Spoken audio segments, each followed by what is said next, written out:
Kepala pemimpin itu menghukum warganya sendiri, ya mungkin. Itu nggak akan mungkin terjadi.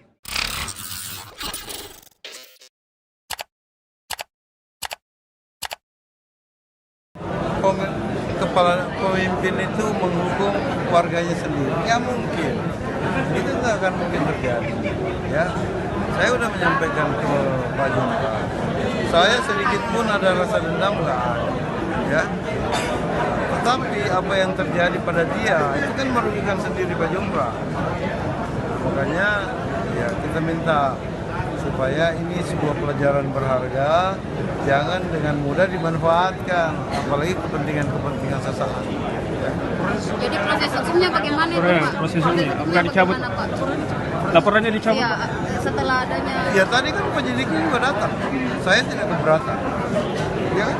Itu kan artinya dengan saya tidak keberatan, tentu proses hukumnya juga selesai. Berarti Selesai Pak ya? Iya.